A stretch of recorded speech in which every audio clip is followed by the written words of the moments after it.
Star Wars Geek Girls.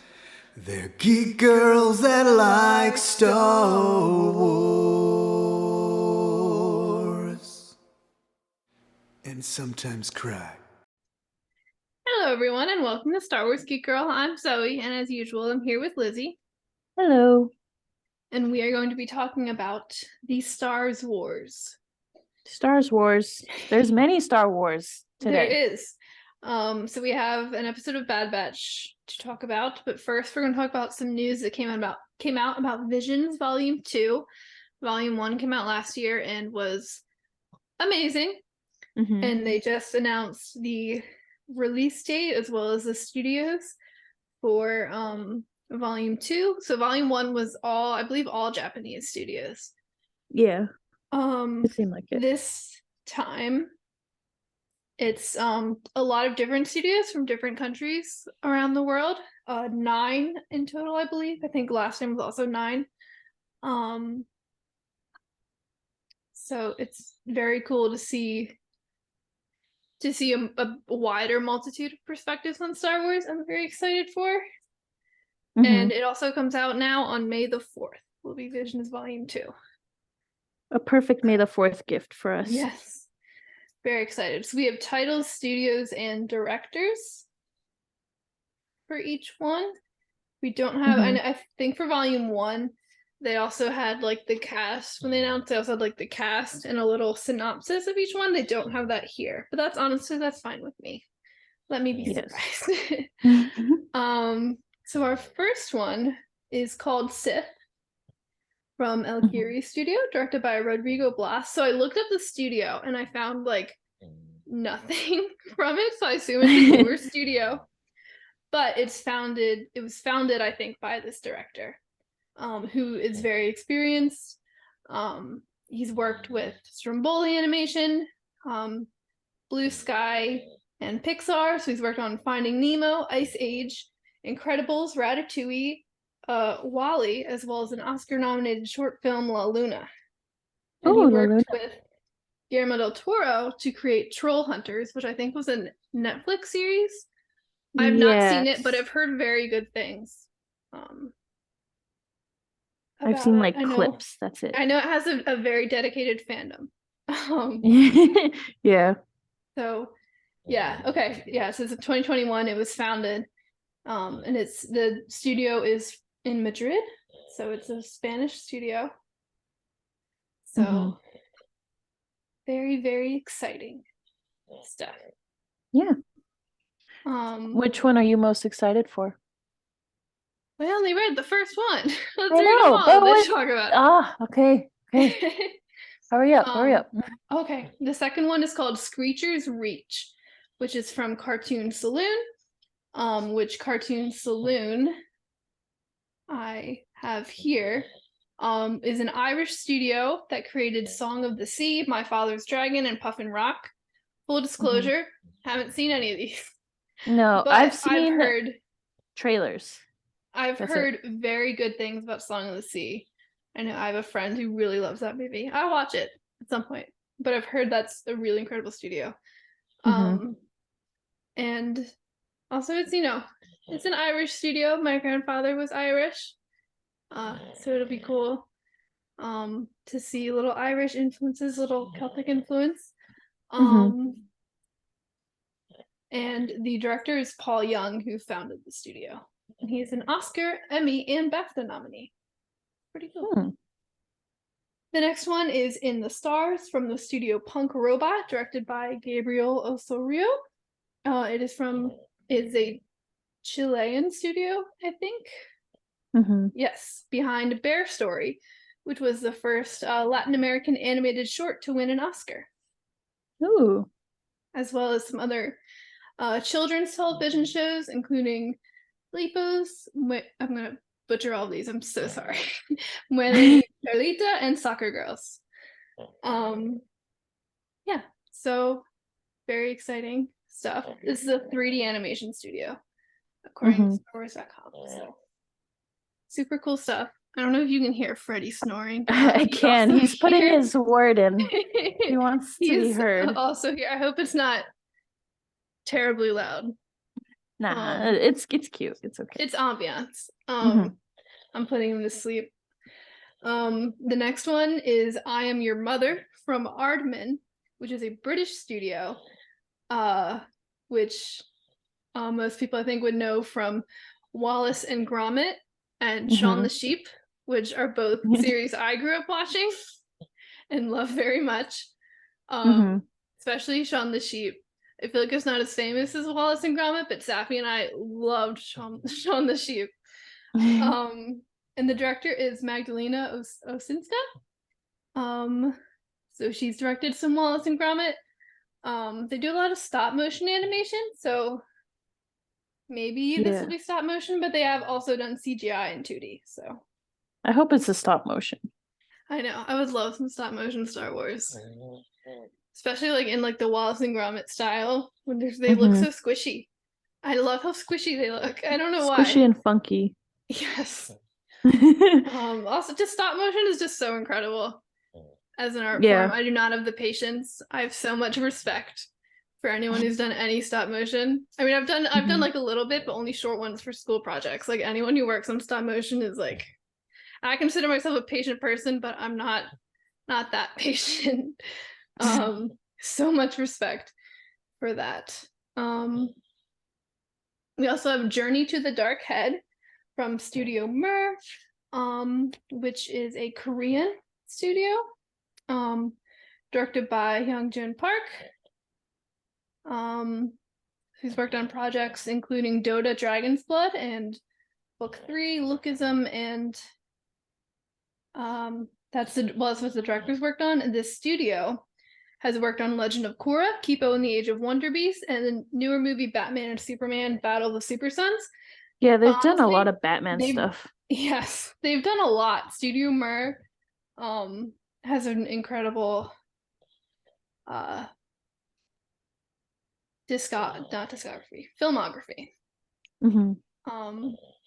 They've worked on a lot of things very popular both in Korea and here in the States. And I'm very excited to see what they do with Star Wars. They've done like a Guardians of the Galaxy animated short, The Boondocks, a lot of things. Yes. So very excited. They've also done Lego Elves, which I did not know was an animated series. But I was like, that's kind of cool. I don't know what that is. I hadn't even heard of it, but I was like, nice, Lego Elves.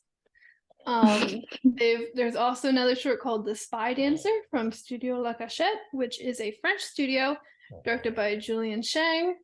The studio has worked on, I think, at least one episode for Love, Death, and Robots, which is on Netflix. Also Primal and La College Noir, which I've not seen, but are critically acclaimed. And the director has worked on some features like The Rabbi's Cat, Monet, and Academy Award nominated Ernest and Celestine. That sounds familiar. I don't know. I don't know. That sounds familiar. He also worked on Jendi Tartovsky's Primal. So lots of cool things. Then the next one is The Bandits of Golak. The studio is 88 Pictures, and the director is Aishan Shukla. This is, I believe, an Indian studio. So the Indian studio, this is another studio that worked on Troll Hunters. Ready? The studio also worked on Troll Hunters, along with some animated shorts like Shiroka, and a lot of stuff that I hadn't heard of. They also had a lot of like secondary credits on popular things. I think like they were an animation studio that worked with other studios, like Troll Hunters, for example. So that'll be exciting. Then we have The Pit, which is done by Dart Shataiju. And Lucasfilm is the only one credited, or this is the only one that Lucasfilm is also credited on as a studio, which is interesting to me. I'm not sure how that works, because I assume Lucasfilm has something to do with all of them. But this one especially is pointed out as working with Lucasfilm. Yes. So I'm not sure what that means. Freddie's trying to give you the answers right now. You're not listening to him. Freddie, you know what? Freddie knows all about copyright laws and studio things and everything. He's an expert. Yeah, but this is a Japanese studio. This studio has worked on Castlevania, Attack on Titan, JoJo's Bizarre Adventure, and Tokyo Ghoul. The only one of those I've seen is Tokyo Ghoul, but yes. I know the others are very popular. I know Axel in particular is a fan of JoJo's Bizarre Adventure. I have seen some of that. Castlevania's I've not good. seen Castlevania. I know Staffy's an Attack on Titan fan. Mm-hmm. I like Tokyo Ghoul. I think Tokyo Ghoul is very good. The animation is very good, so that is very exciting. I made you watch that like so long ago. You did, and I watched all of it. A long time ago. And then I was like, "Oh my gosh, did you watch Voltron? season 2?" No, not Voltron. I was like, "Did you watch season 2 of Tokyo Ghoul?" And you're like, "Oh, my parents won't let me watch it anymore." They literally wouldn't. And I was like, "I just watched all of this because you told me to, and now you can't even watch it." I was restricted. Yeah. I mean, it's it is kind of fair to not let your kid watch it. I guess it was a very, very gross show.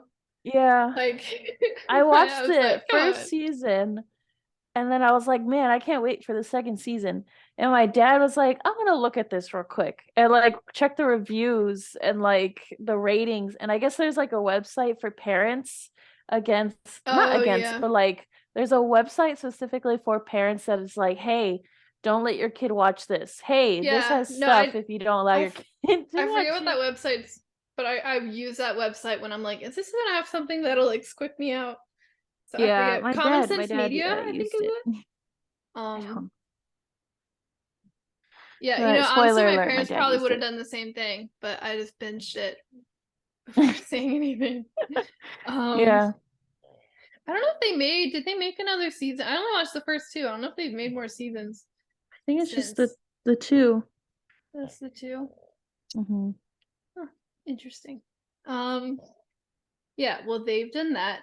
And the writer, director / executive producer is Leandre Thomas, and the co-director is Justin Ridge. Leandre Thomas has worked with Light and Magic, The Mandalorian, Obi-Wan Kenobi, Tales of the Jedi, and a lot more. Justin Ridge worked on Resistance, Rebels, and the Clone Wars, as well as Avatar: The Last Airbender. And I gave him an OP Pit drawing. Yeah, cool. Yes, OP Pit's his favorite character. He is co-directing the Pit for Visions. Haha, OP Pit. I wonder if maybe that's why Lucasfilm is co-credited, because the writer, director, executive producer, and the co-director are both like Lucasfilm people. Maybe. Maybe. That's just my guess. And then the last one here is it's Owls, I think. AAU is the name. Owls song. The studio is Triggerfish, and it's being the writer-directors are Nadia Darius and Daniel Clark. Triggerfish, the studio, is a South African studio whose work includes Kumba, SEAL Team, and The Snail and the Whale. I have not seen them, but when I was looking at their website and stuff, they look really cute. I looked up Triggerfish, and it's just a fish. All I got was fish. I typed Triggerfish, and it was like a fish, and I was like, oh, it's like a real really thing. Funky fish too. So I had to look up Triggerfish Studio. But so Nadia Darius is a director, animator, and a co-founder of Goon Valley Animation. She's from South Africa. So she's also worked on award-winning BBC films Stickman, Revolting Rhymes, and Highway Rat. Daniel Clark is a Cape Town-based director and artist working in animation, film, and illustration. He's worked on Kumba, Stickman, The Snail, and the Whale, as well as a graphic novel, Kariba. Very cool. I'm very excited to get a South African perspective on Star Wars. I mean, just in media and art in general, African creatives are so often overlooked, especially in mediums like animation. So I'm really excited to see that they're sharing that light, and hopefully if they continue doing more Visions, which I hope they do forever, we can get more African studios in different, from different parts of Africa as well. But very yeah, I mean, even like the culture of just Africa in general is like amazing, and like to put that into Star Wars, if they do, like that would be super cool. Yes. Because even like one thing Lupita Nyong'o has talked about is like when she was a kid, she would watch Star Wars and they'd all get really excited because Nina speaks, I forget which language, but it's a language based in Africa. And like, so they get excited about that. So it's like they've, like, this is something we talked about a lot when Visions was just Japanese. Like Star Wars uses so many different influences from around the world, and like Japanese and American influences are usually most prominent, but it has influences everywhere, like even like they shoot, like Naboo is all like Spanish architecture because they shot it, a lot of it like in Spain or in Italy as well, I think. Yeah. It's exciting to see these influences that are taken and then kind of shown through an American lens to be shown through their own lens, through Visions. Through a space lens. Yes. So very excited. So a lot of very good ones. Again, we just have titles. We don't really know what any of them are about particularly. I think based off studios, just because I'm most familiar with this one and it was such a part of my childhood, I'm a bit more excited for I'm Your Mother. Just because I'm like, oh my god, Wallace and Gromit in Star Wars. The title kind of scares me though, because I'm like, oh, what's gonna happen? Who's getting like beat tonight by their mom?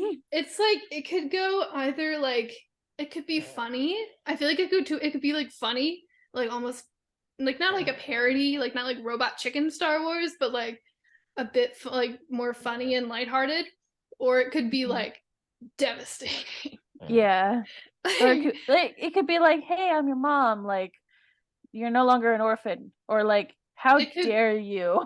It could be like disobey your mom. Go so many directions, and again, it's Wallace and Gromit. I mean, it's not actually Wallace and Gromit in Star Wars, but my brain imagining this is like Wallace in a like Darth Vader helmet. Yeah. I'm very excited for that one. Also studio merge, just because I know I'm a big fan of Legend of Korra and I know what they can do with animation, and it's gorgeous. I mean, I'm sure all these studios do very gorgeous animation, but Studio Mer, like because I'm a fan of some of their work, I'm like, oh, this is gonna be beautiful. Yeah. Let me see. I don't know. I'm kind of excited for the one that Ridge is doing. Which one is that one again? Let me see. Hold on. Where is it? Where did it go? Yes, the one that works on Tokyo Ghoul. Yes. Yes, that one. I don't know. I like Justin Ridge. I liked what he did in Avatar, and I also liked what he did in Resistance.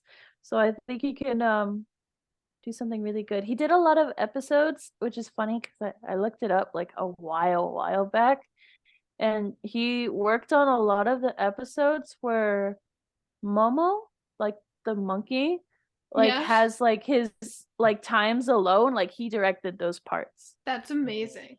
Yes. I think it's fun. Yeah. I think the pit's gonna be very good.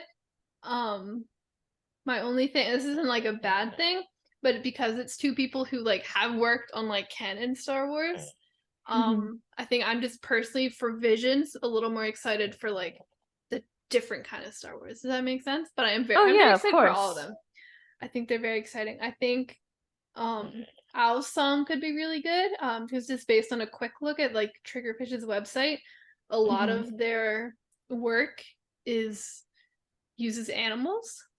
I'm also I'm curious to see, I think one thing I liked about Visions, like with like the Village Bride, for example, was there's like some focus on like nature and that part of it, and that's something I always like in Star Wars. So, and they could have no animals in this. Like I'm just guessing based on their previous work, but seeing some like animal focused stories in Star Wars, I think could be really cool. Yeah, I'm definitely excited for all of them, especially Yeah. because they're not just Japanese like studios. So like, and since I haven't watched Song of Sea, and like I keep seeing like trailers for it because every time I watch there's a Studio Ghibli film that I would sometimes put on, and it would just be Song of Sea, like trailer that's like 3 minutes. And I never skip it because it just looks gorgeous. Yes. So Yeah, I love Screechers that. Again, I haven't is seen Song of the Sea, but I love the animation style. I think it looks really cool and really interesting. And I I'm think really it looks excited to really see. cute. I think that's something I'm very excited for is so many different animation styles. Like Hmm. we have I think it was even before this announcement, there was mentioned that like there's gonna be a stop motion one, which I assume is Aardman's. So getting to see some different CG animation and different 2D and stop motion and all these different animation styles is going to be very exciting because while the volume 1 had different animation styles, they were I think still all 2D or 3D stylized to look like 2D. Hmm.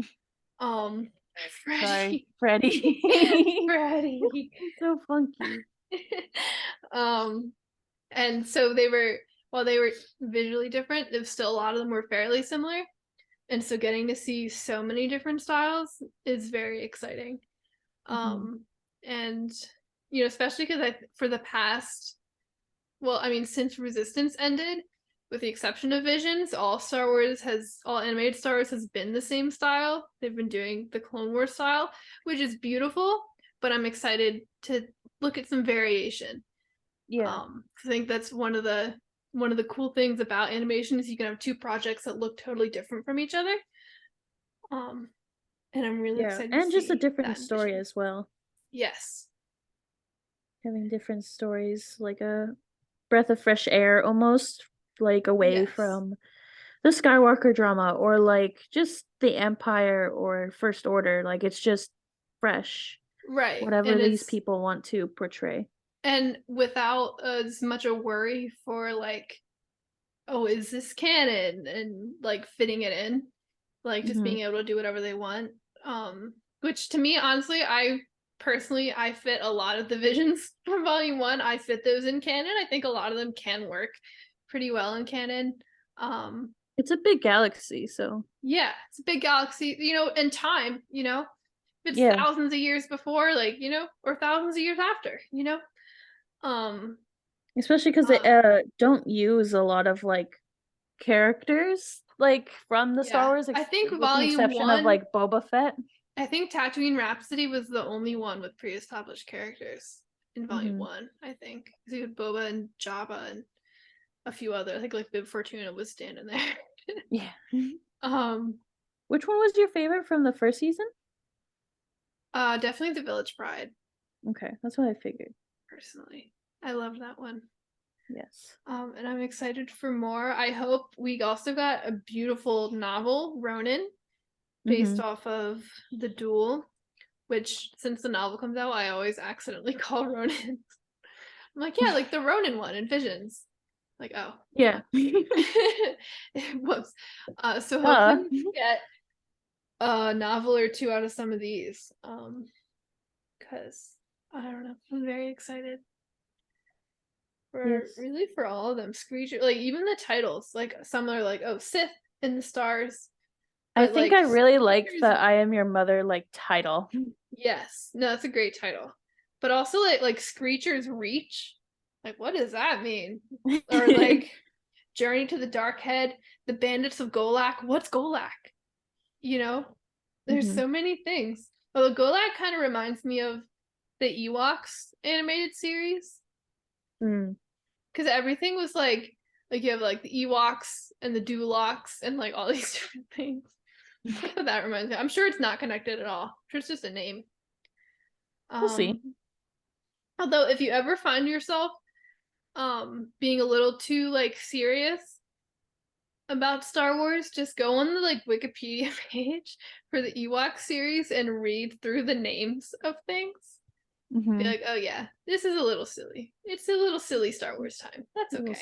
Silly goofy. Because I was looking up something for the Ewok. I was looking up something in this Ewoks animated series, and I was on the Wikipedia page for it, and I was just laughing reading the different names. It's like because when you're watching the show, you don't think about it, but when you're just like reading them all listed out, you're like, oh, this is ridiculous. It's so much fun. Mm-hmm. That's why we love Star Wars. Yeah, you gotta have fun with Star Wars. You got like I'm on it now. You have Ploob, the Gonster, Baga, the Flogs, Umwak, Gornish, Lumont, Zephy, Nippet, Milani. That's a nice name. Yeah, it's just silly. That's why we love it. Right, Freddie? Yes. Freddie agrees. Yeah, well, that is Visions Volume 2. I'm very excited. We have till May 4th. We have to wait till May 4th, but we have lots of other Star Wars to hold us over in the meantime, including The Bad Batch. Yes. Which this episode was Tribe. Yes. Episode 6, Tribe. Spoiler-free thoughts. I loved it. Very great treat for Clone Wars fans, which I think everyone watching The Bad Batch is a Clone Wars fan. I can't quite I would comprehend. imagine so. Like, there's some things I'm like, okay, there's a lot of people watching like The Mandalorian without Clone Wars or Rebels or whatever, but I'm like, who's watching The Bad Batch that hasn't seen Clone Wars? Like, that's not even a knock on The Bad Batch, but it's just kind of like, you know what I mean? Yeah, they're heavily connected. Like, I'm sure there's someone out there, but I'm like, I don't know.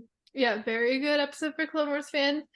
Very sweet. A lot of little character moments I liked.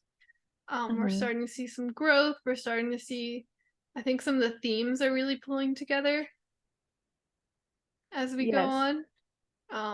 They're becoming very apparent. And again, I like episodes like this where it doesn't entirely contribute to the story, but it's still like just really good, and it's still like a cute episode to be like, oh, I remember those characters from originally the Clone Wars. But yeah, like you said, character development in some of the characters that we see is really cool. Yeah. And I think in my opinion, I think the first 2 and the first 3 episodes really established some strong like themes for this season. And I think this episode is contributing to those a lot. So even I know like a lot of people are like, but where's the plot? And I'm like, it's not really about the plot. It's about like the themes, which I personally think are a bit more important, at least in the structure they're telling the story with. But very good episode. I enjoyed it much. Freddie, what do you think? He said, big sigh is what he said. I'm not sure what that means, but all right. So, spoilers ahead now for The Bad Batch episode 6, Tribe. Yes. So the episode starts with the Bad Batch on a space station selling some forged chain codes. Tech has been doing some forgery, and they're selling them to it's like a droid. It seems, at least seems to me, like a droid crime empire thing, which I think is really interesting. I don't know. I think that's cool. I like it. I also think it's funny because they're so rude. Like, they are the rudest droids ever. Like, and I was telling my dad, I was like, they're just so rude. And my dad was like, well, like, droids are always rude. And I was like, no, they're like to the point. To the point isn't rude, but these ones are just rude. No, droids are very literal, you know? And I think some people think that's rude, but that's just how they are. Yeah. But no, these droids are rude and they know it. They are trying to be rude. Yeah. But I don't know. I think I like seeing droids do things. I really like I think if anyone is curious about droids doing things, you should totally read like Last Shot, because there's a lot of droids doing their own things.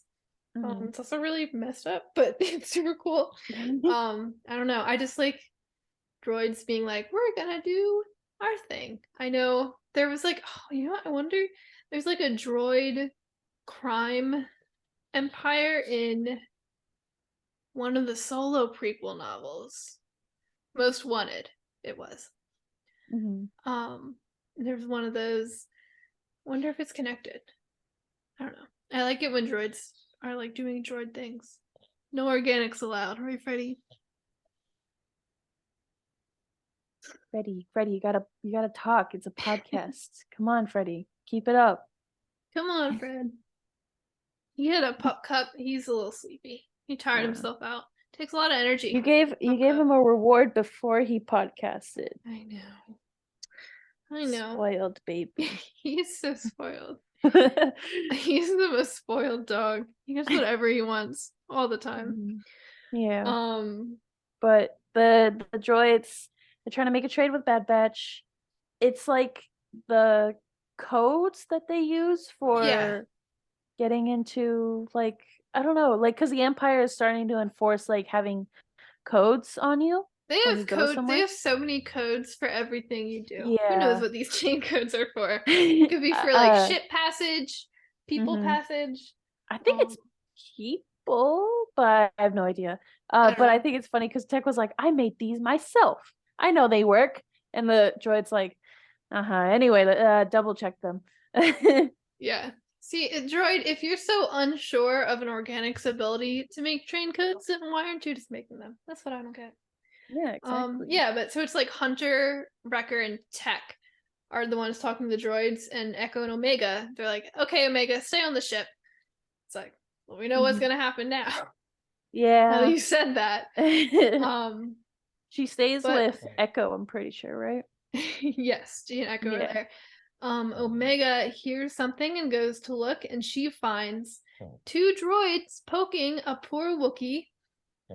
Which I have to say, sorry, like when she hears the noise, I was so glad that I had subtitles on because I could not hear anything. I don't know, I like if it's not on, subtitles, I can't hear anything. And so it just said Wookiee growling, Wookiee screaming, and I was like, wow, well, thanks for I wonder what that is. Spoiler. Yeah, but she sees them poking poor Gunji with electrostaffs. Like possible teenage Gunji? Yes. I'm not sure how Wookiee... I know Wookiees have very long lifespans. I'm not sure how their like growth works. Like how fast they grow in that lifespan. But yeah, he looks a little bit older than as he did in the Clone Wars, but not that much. He looks about the same. Yeah. It's a little taller. Yeah. Although it's hard to compare his height because none of the characters he was with in those episodes are here. Like he wasn't even with clones we can compare to like Echo. Yeah. But yeah, so she helps him escape, and they're like, oh, come with us. And he goes with, and he has his lightsaber, and he takes his lightsaber out, and he's awesome. And yeah, because he's like trying to look for it because they hid it. So he goes and he finds it. And then he goes. I think he was on. It was on the one droid. Like the one droid had it on his like. This is not a belt. What? Because why would a droid wear a belt? But the droid like had it. And he like force pulled it. And he's the best lightsaber. I just have to say. Like the wood is like top tier. Green, gorgeous. Yes. No, he is the best lightsaber. I'll die on that hill, honestly. It's so pretty. Yes.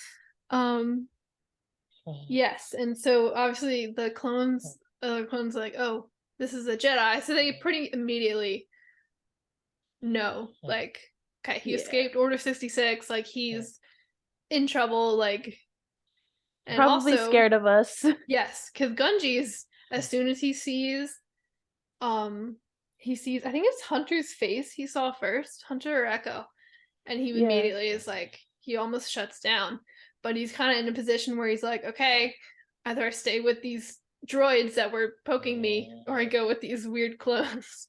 Yeah, these funky looking clones Yeah, and that I haven't think killed me yet. yes, and I also think Omega being there helped quell him a little bit, because she was the one that helped him in the first place, and she was still very kind and was like, so because I think if Omega wasn't there, I think he could have had a different reaction personally, but they get him on the ship, but once they're on the ship, he's like huddled up and hiding in the back, very scared baby.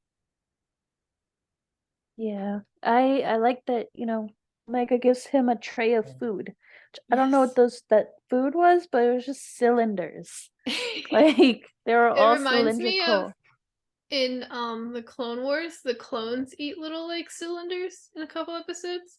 And as a kid, I always thought they were just cheese sticks, so I thought they just ate like cheese. It could sticks. be taquitos too. Just rolled up. They seem a little taquitos. they seem like very, very even. Yeah. Taquitos.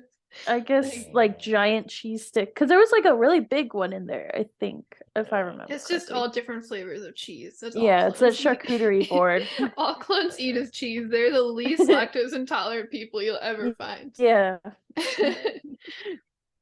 Yeah. So he's eating, and he's talking about how he wants to go home. He wants to go to Kashyyyk. Yes, which is. I also, something I really appreciated too was, obviously the clones know like what happened as soon as they see the lightsaber. They pretty much know what happened to this kid, and they're like, he's not gonna trust us, and like that's okay. Like we'll give him his space. We'll still be kind and help him, but we're not. They're very understanding of that, which I thought was very kind. And part of me is kind of like, obviously with Caleb Doom, they tried to help him, but he was too scared, understandably so, and ran away. So Crosshair also shot at him. Yeah, Crosshair didn't help. But the others who didn't shoot at him. So I think part of me is like, oh, like maybe this is them, they're remembering Caleb and they're being like, well, we couldn't really do as much for him, but at least we can help this kid.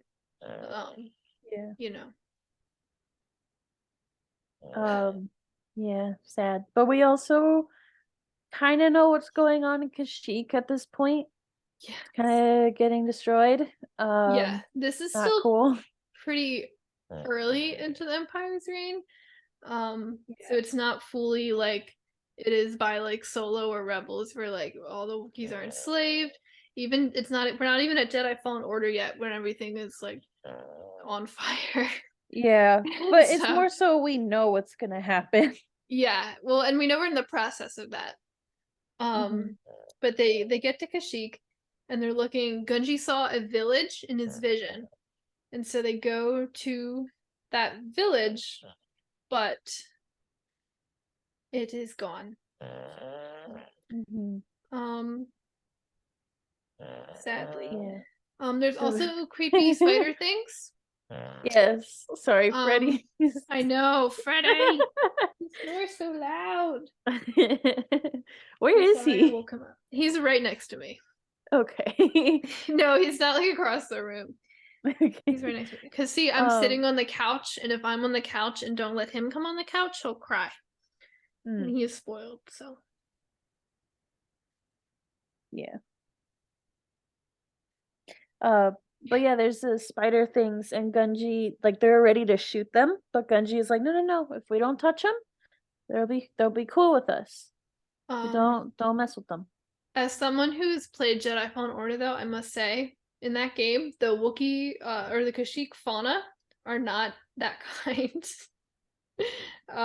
In that game, they're so mean and scary. Maybe Cal Kestis just has like horrible vibes, and that's maybe he just has horrible Force vibes, and they're like, ew, hostile creature. Yeah.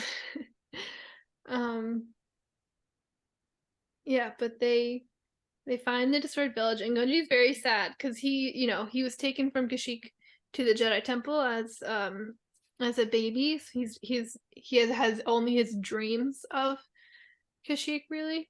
And this was one of them, was this village. So we can assume this probably was his village. And where his parents were. So poor Gunji. Very sad. But they go and they hear like Wookiee yelling, and so they go and they see that there's Trandoshians. These jerks are back. I was so mad. So I don't know what they have against Wookiees. Why? There is such beef. It's really not cool.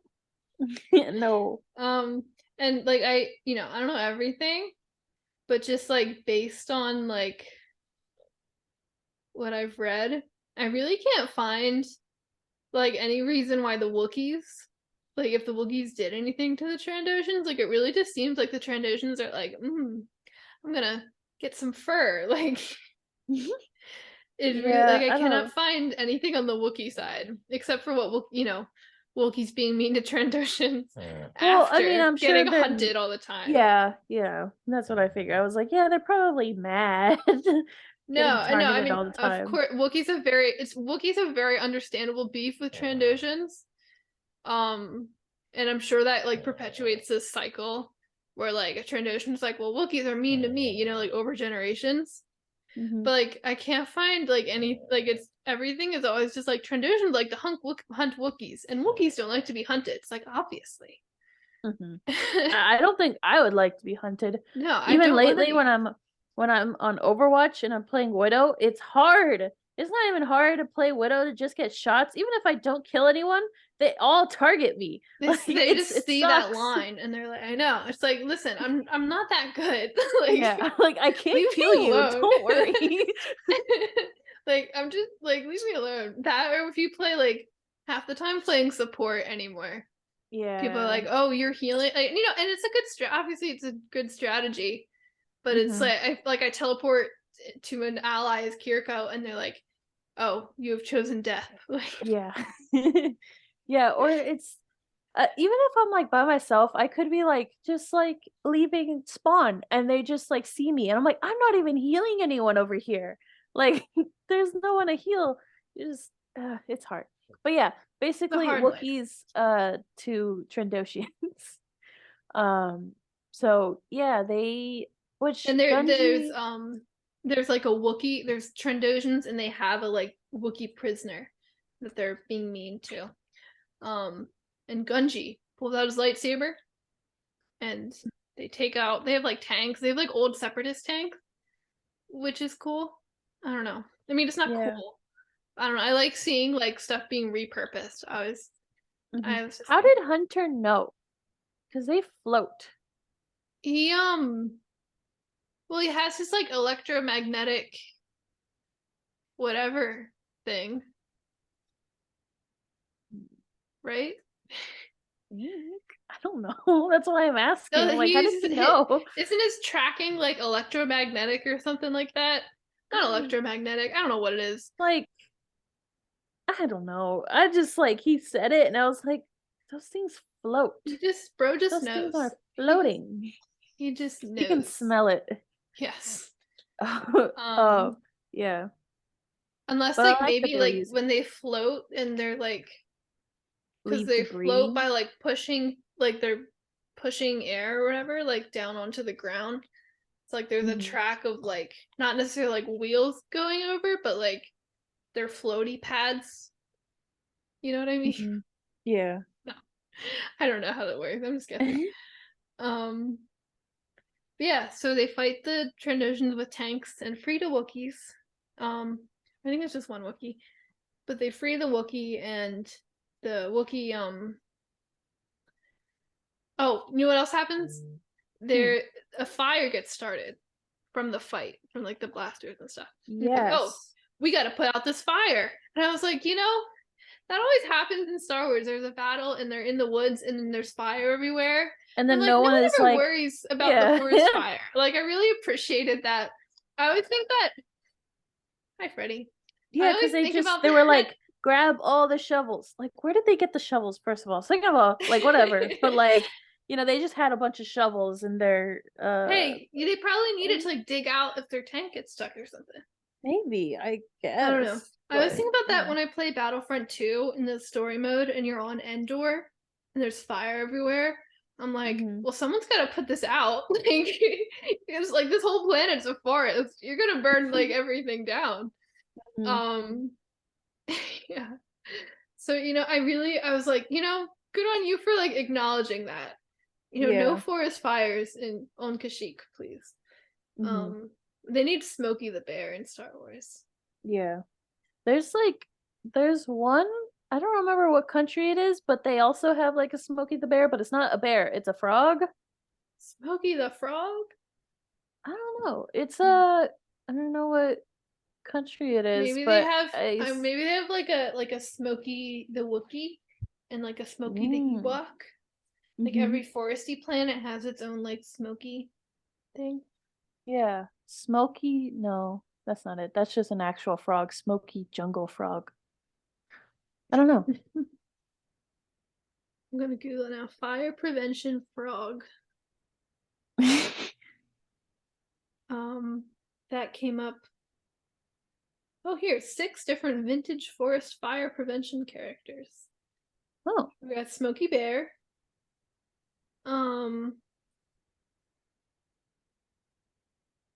Woody. The talking log.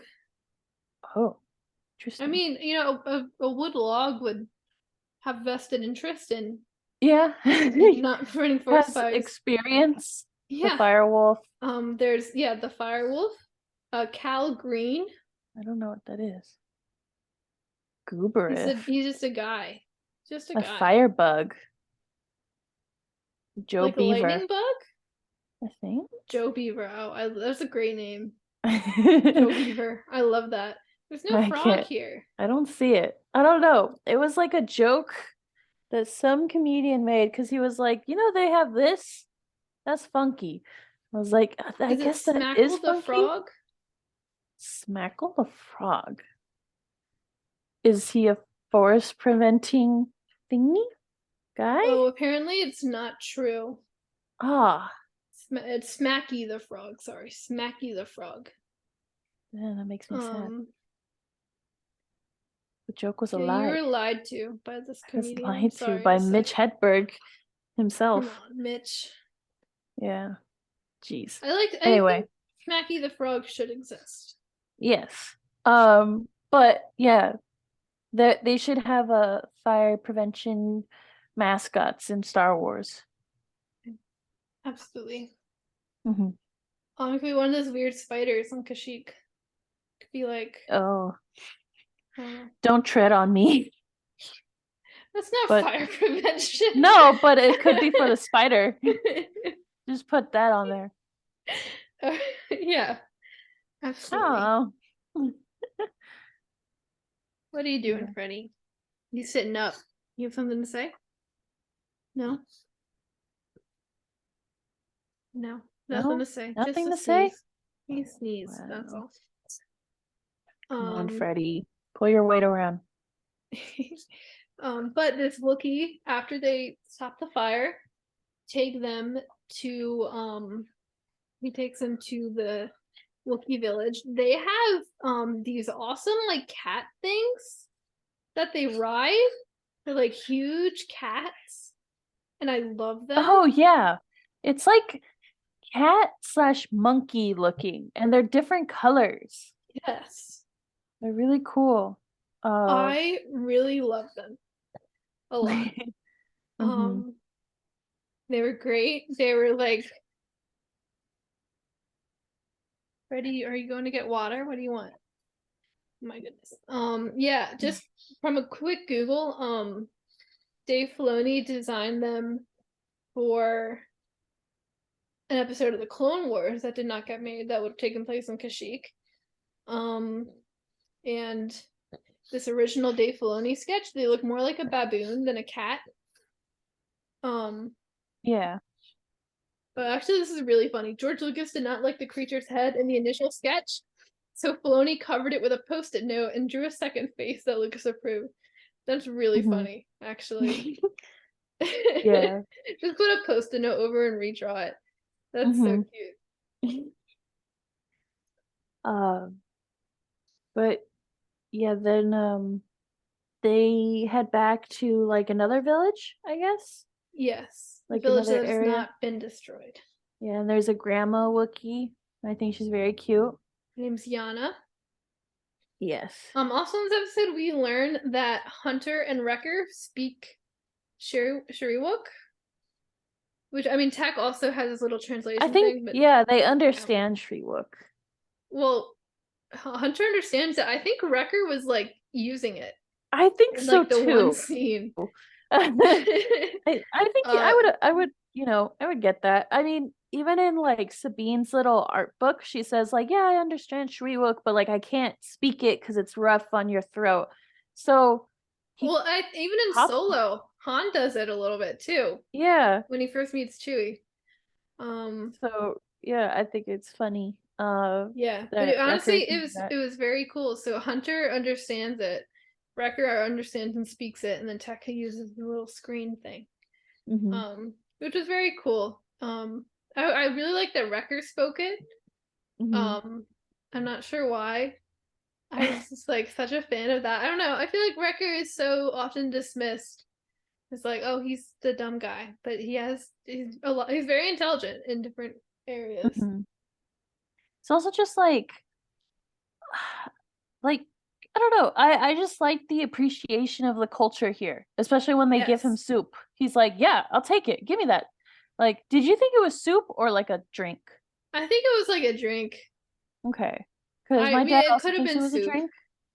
I didn't look like there was like stuff in it. It was just like it could be a consomme. Consommes are soups that have nothing in it. Or a stock. Or a broth. Why'd you just drink straight broth? I do. I think it was a drink. Sometimes.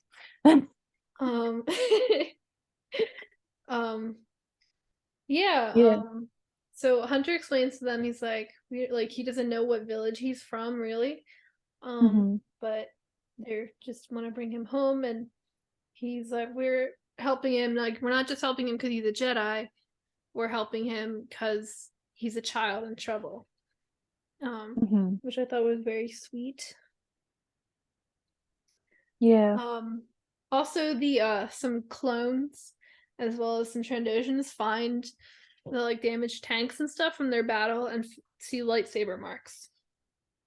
Yeah. So like, a Jedi. So they gotta not go get the great. Jedi. Which is funny because like Hunter was like, hey, don't use your saber just in case. And they just like ran with the saber out. So not best idea, but like it got the job done, you know? Yeah. Yeah, so they hang out with the Wookiees for a little bit. And they also pray at the roots of one of the big trees. And they say, as Yana says, like the tree, when a child is taken, the trees weep, but when the child comes back, they're very happy, and they all pray at the roots of the trees for communication with nature and things like that. It's very nice. Yeah, very sweet. And what happens next? I think they like form a plan on how to get rid of the Trandoshians. Yes, they find out that the Trandoshans are coming back to the village. So they have a plan. The trees come up with the plan. Gunji says the trees come up. Yes. And Hunter's like sure. Yeah, we need all the help we can get. He's like, we'll do the tree plan. So then they fight. They go in with their bombs and their bowcasters and blasters, and they ride the kitties, the big kitties, the my Leia, and they drive them back towards the nest of the big spider guys. Yes, which I thought was funny because there's one part where like they there's two Wookiees that come down on the cat, and they like one of them, they just stand there, and I was like, they're gonna get shot, and it's just like one of them just got shot immediately. And it reminded me of like, I don't know if you've seen like, I don't know if my dad's posted it, but like every now and then when my dad plays Fortnite, if he kills someone, he'll emote. But he'll just emote in front of everyone too. I've Like seen he him do that in doesn't just stop. Battlefront. Yes, he doesn't just stop. He just does it anyway. And so that's what it reminded me of. Yeah. That's funny. Yeah. So they fight, they get the big spiders come get them. I also noticed that the Bad Batch were using their blasters instead of the stun mode on the clone troopers, which I think is the first time they've done that to clones. Which is a bit more understandable because like if they leave, like before they'd usually been like infiltrating something, so if they leave an unconscious clone there, you know, but now I don't they're know. like It's also probably because they were shooting at Trandosians, maybe? I don't know. yeah, well, shooting the Trandosians, but they were also shooting at clones. But also, like, yeah, I think it's they're also like, we don't have like, time to switch back and forth. Just well, the kill thing them. is, like if they have like an unconscious clone there, when that clone wakes up, like, what do you do with him? You know? Yeah. Especially because think now it's they're funny. protecting a Jedi. The first episode, like one of the clones did wake up, and they just stunned him again. Yeah. Yeah. But like before, like they were infiltrating like a base, so they leave the unconscious clone. When they leave, he wakes up. It's fine. He's in his own base. Yeah, that's true. But here, they knock the clones unconscious. They leave. Clone wakes up. Clone can call for backup and launch another attack on the Wookiee village. Yeah, you know? fair. That's just my thought.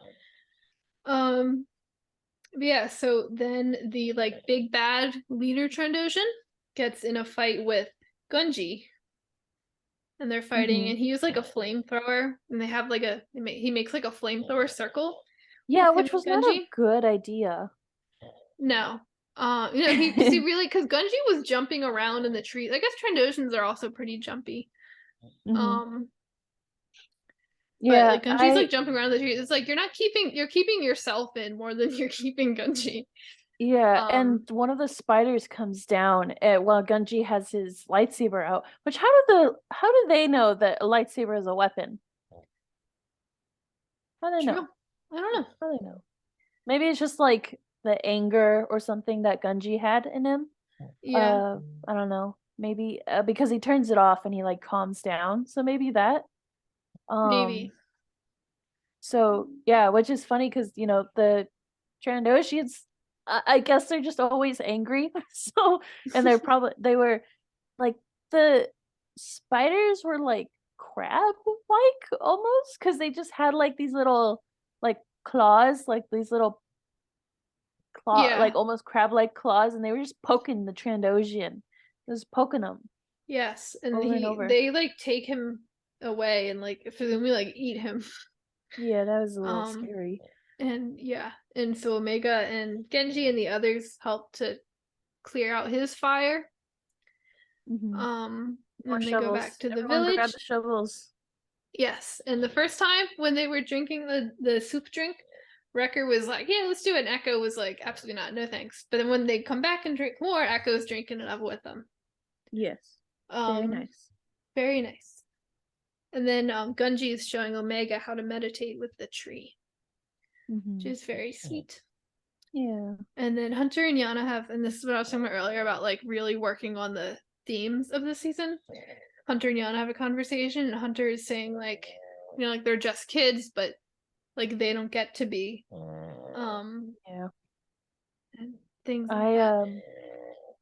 I like that. I especially think I thought it was funny because Hunter's just chilling with like the grandma Wookiee, and then right as they start talking, you just see Tech like running up, and he's like, "Okay, sorry, hold on, let me translate." Like, it's my time to translate. Yeah. Well, and to be fair, like Hunter said, his Wookiee's like his true Wook's a little rusty. So he probably needed that a little bit. Yeah. But yeah, so he says they have to find a new path and try and avoid war, and that's the episode ends there. It was very good, very sweet. I was so happy to see Gunji again. Yeah, and that he's back with his people now. Yes, he was my favorite of the younglings from those episodes, and I'm very happy that he's okay. I like and all the other ones are okay too. They're all okay. I like the Kit Fisto one.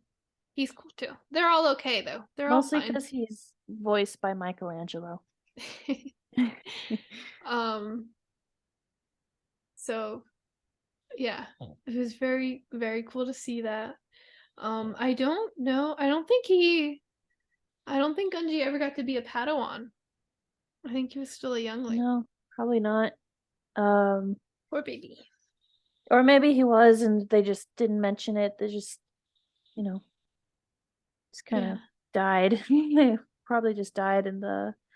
I don't know. I don't know what the timeline is between getting your lightsaber and then becoming a Padawan. Because, like, it seems like all the Padawans are, by the time they become a Padawan, like, already have a good amount of lightsaber training. So, like, I wonder if he had enough time to, like, get his lightsaber, get trained, then become a Padawan. You know what I mean? Yeah. Freddie's trying to tell you the answer right now, but you're not listening. Well, because, like, the Clone Wars is only, like, 4 years, so, like, there's not that much time. That was pretty late in Clone Wars. So, I don't know. Maybe. But, yeah. I hope, not necessarily in the Bad Batch, but I hope we can maybe someday learn a bit more about what happens to Gunji after. Because, because my hope is that the clones, because they were working with the Trandoshans, did not yet communicate to anyone outside about a potential Jedi. Yeah. I imagine that there's happened very fast. Groups, though. Yeah, I just hope my hope is that because it happened so fast, the clones hadn't yet, like, filed a report or whatever, and, like, told others, so we don't have the Empire, who's already interested in Kashyyyk, coming back and being like, there's a Jedi. Yeah, because especially because the clones were gonna call for backup, but then the Trandoshan was like, no, I got this. It's cool. Yeah, so that's why I'm like, hopefully the Empire doesn't know. Yeah, there's a Jedi here, and this is a bit of a happy ending for Gunji, but I'm very excited to see, because obviously we know Kashyyyk becomes a big point in the war, and becomes essentially taken over by the Empire. So I'm very curious to see how Gunji fits into that. So hopefully, maybe someday we'll get to see that story. But that was one thing, like you mentioned, they didn't really talk about, like, his master. That was something I kind of appreciated. It was there was, like, trust in the audience. They weren't like, we need to show you, like, everything, so make sure to understand. Like, even if you didn't necessarily remember Gunji from the Clone Wars, you could figure out pretty quickly, like, okay, this is a Jedi kid that escaped Order 66. Like, yeah, they were like, because they didn't throw off pacing by, like, explaining everything. They trusted us to understand, which I liked. Yeah. And Freddie liked it too, right, Freddie? Yeah, Freddie was very vocal this time. Thank you, Freddie, for your input. Yes. Yeah. Any other thoughts on the episode? No, I kind of, like you said, I kind of hope we see how Gunji is doing, like a checkup almost. Maybe if he's, like, grown up. And I mean, if he makes it, which I really hope he does. Well, that's what I'm saying. He is could like, go I hang hope... out with Rey after Rise of Skywalker. That's true. We have 2 Wookiees on the team. There was a little part of me that was like, man, what if Chewie's there? So that made me so happy. Like, I knew it wasn't, but I was like, he could still be. He was at Kashyyyk at the end of Revenge of the Sith. Like, he could still be there. We don't know how long he was captured by the Empire by Solo. So I hope Chewie's doing okay right now. I hope he's not already captured by the Empire. It'd be a very long time. Yeah, that's a really long time. It'd be a very long time for poor Chewie. So I hope Chewie's okay. Freddie does too. Yeah. That was an affirmative story.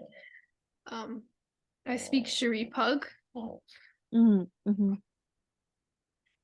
Yes. Yeah, very good episode. I really liked it. I'm excited to see what they continue to do with this idea of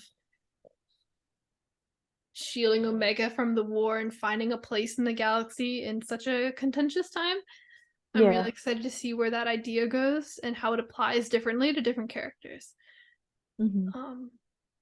We also this week is the mid-season. It's not really mid-season finale because they're not taking a break. It's a mid-season point. So we're getting 2 episodes. We're getting episode 7, The Clone Conspiracy, and episode 8, Truth and Consequences. I am terrified. Truly terrified. Yeah. That's all. Yeah, I'm terrified. Who knows? Like, is this going to be connected to Fives? I assume we're going to see Cody, Cody and Crosshair pulled into this, just based on the Clone Conspiracy as a title. I assume we're going to see that clone Cody and Crosshair narrative that was set up in episode 3 tie into what they've been doing with the rest of the Bad Batch. Maybe Rex. I need Rex and Cody to reunite like so badly. Yes. So very exciting stuff. I cannot wait. I love clones, and who knows? Maybe the Clone Conspiracy can be connected to Fives, because that was indeed a clone conspiracy. There could be a connection there. Could be like some clones starting to hear about Fives and that, and like, I don't know. I'm very excited. To see where that goes. Yeah. So, and very exciting 2 episodes coming this week. They're really spoiling us with all this Star Wars lately. I know. And then, because I just like did my planner where I wrote down when everything comes out, and we have The Mandalorian March 1st. But even like while The Mandalorian is airing, there's going to be a solid almost a month, I think, where we get Bad Batch and Mandalorian every week. I think my dad calculated it, and it was like 1 week we have no Star Wars. That's it, and then we're back. So what week do we not have it? Like when? What week? Like April? I don't remember what. I think so, but do listen to the Rogue Rebels and the upcoming Rogue Rebels podcast, and my dad will lay it all out. My math dad, my only Star Wars math dad though. So no, why would you need to do? What else would you need to do math for? Yeah, just Star Wars. There's also Saw Gerrera math, beard math, and hair math. Yes. Yeah. So I'm just looking, and there's 5. I would have to look at the Mandalorian schedule, but we're going to have 5 weeks with both Bad Batch and the Mandalorian. Assuming the Mandalorian does at least 5 episodes, which I'm sure it will. And one of those weeks, we get 2 episodes of the Bad Batch and an episode of the Mandalorian. Yeah, and then I think I haven't done the math, but it looks like it'll be like Bad Batch through the end of March. Then we'll get a couple more weeks through most of April with more Mando. And then a week off, and then May 4th, we'll have Visions. Wow, yeah, that's crazy. And then Ahsoka's still got to come out at some point. We're still waiting. This year, we're supposed to still get Ahsoka, Skeleton Crew, Jedi Battle Scars. The novel comes out next week. Jedi Survivor comes out. Never Gonna Starve. No, this is gonna be assuming nothing gets delayed. I do have a bit of trust issues because I feel like there's been so many things where they said something's coming out and then it's delayed by a couple months or a year. Between the Star Wars and Marvel, I have some release date trust issues. But assuming we don't get super major delays. This year, we were supposed to get Mandalorian and Bad Batch, obviously. Visions, Ahsoka, Skeleton Crew, I think, comes out this year. Yeah. What, Freddie? Nothing. He has nothing to say anymore. Yes. There we go. He's snoring away. He's so sleepy. Oh, he's not. He's so sleepy. Yeah, so for some plugs, Star Wars Geek Girl, you can go to starwarsgeekgirl.com. Twitter and Instagram are at SWGeekGirl, and the Facebook page is Star Wars Geek Girl. Yeah. For the Rogue Rebels, there's theroguerebels.com, Instagram and TikTok at the Rogue Rebels, Twitch at Rogue Rebels, podcast wherever you're listening to Star Wars Geek Girl, Facebook page The Rogue Rebels, and Twitter at Rogue Rebels Fan.